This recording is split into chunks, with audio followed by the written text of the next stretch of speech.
kita akan belajar apa?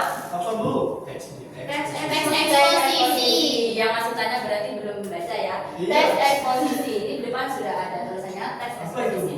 Kira-kira ada yang tahu apa itu teks eksposisi? Tidak. Yang bisa jawab saya kasih pertanyaan. Ya. Eksposisi merupakan teks yang berisi penjelasan akan suatu fenomena, terus kejadian waktu itu menjelaskan sesuatu. Oke, hampir benar. Tapi gak apa-apa, Ibu langsung kasih permen. Dan bisa jawab aja, yang dijawab yang benar. Kita simpan untuk pertanyaan selanjutnya. Oke, pada pembelajaran kali ini kita akan bahas mengidentifikasi struktur teks eksposisi. Ya, seperti yang sudah saya tanyakan barusan, apa itu teks eksposisi? Teks eksposisi ini adalah diambil dari bahasa Inggris yang exposition artinya membuka atau memulai. Seperti yang dijelaskan Mas Mulyadi tadi, bahwa eksposisi ini merupakan wacana yang bertujuan untuk memberitahu. Memberitahu informasi saja tidak cukup, maka perlu penguraian dan juga penerangan setelahnya. Kemudian menurut Tejo, karangan eksposisi ini adalah suatu bentuk wacana yang berusaha menguraikan suatu objek sehingga memperluas pandangan atau pengetahuan pembaca. Jadi teks eksposisi ini memberitahukan informasi, berita atau fenomena yang kemudian diikuti oleh penjelasan atau penguraian yang itu menguatkan objek yang dijelaskan dalam wacana tersebut. Ada yang ditanyakan? Atau kita bisa lanjut?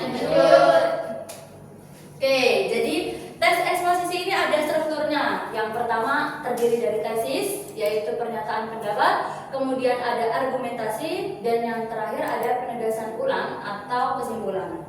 Nah, tesis ini adalah pernyataan pendapat atau bagian pembuka dalam teks eksposisi. Jadi letaknya dia selalu berada di awal sebagai pembuka. Bagian tersebut berisi pendapat umum yang disampaikan penulis terhadap permasalahan yang diangkat dalam teks eksposisi dan menjadi fokus topik yang akan dibahas oleh si penulis. Nah, semisal contohnya tentang menjaga kebersihan.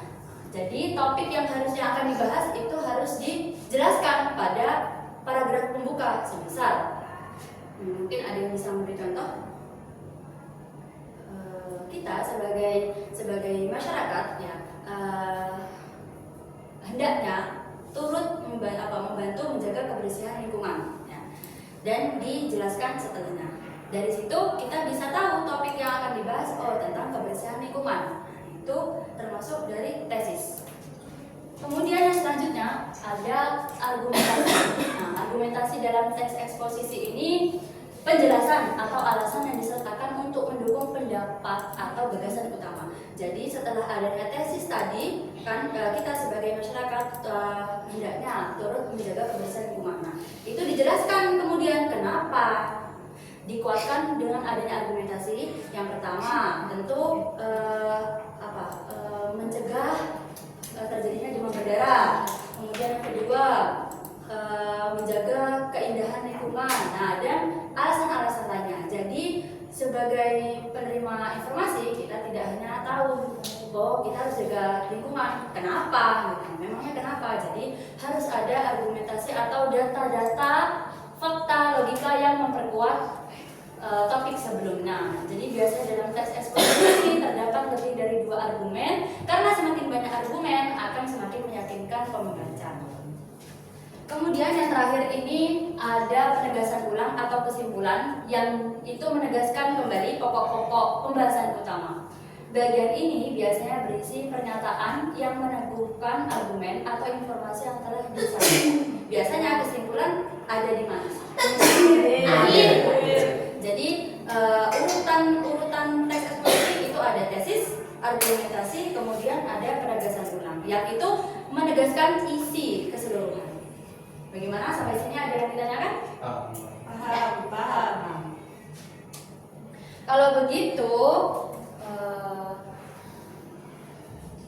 Ibu minta tolong satu orang membaca. Dapatkan? Iya, dapat. Saya. Ya. Silakan, Mbak Ines. Itu semuanya, Bu? Iya.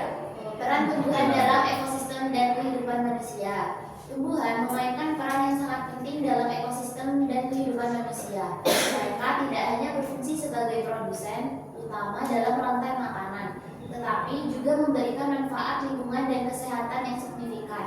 Oleh karena itu, penting untuk memahami peran dan manfaat tumbuhan untuk menjaga keseimbangan ekosistem dan kualitas hidup. Pertama, tumbuhan merupakan produsen utama dalam ekosistem. Mereka melakukan fotosintesis, proses yang mengubah energi matahari menjadi energi kimia dalam bentuk glukosa dan oksigen. Dengan demikian, tumbuhan menyediakan makanan dan oksigen yang diperlukan oleh organisme lain dalam rantai makanan.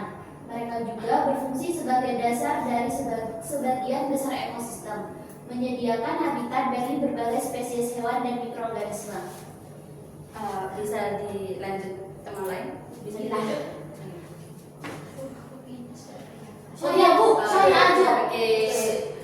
Kedua, tumbuhan memiliki manfaat lingkungan yang penting. Mereka berperan dalam mengendalikan erosi tanah dengan sistem akar yang kuat yang membantu menstabilkan tanah dan mencegah longsor. Tumbuhan juga berperan dalam siklus air dengan menyerap dan melepaskan uap air ke atmosfer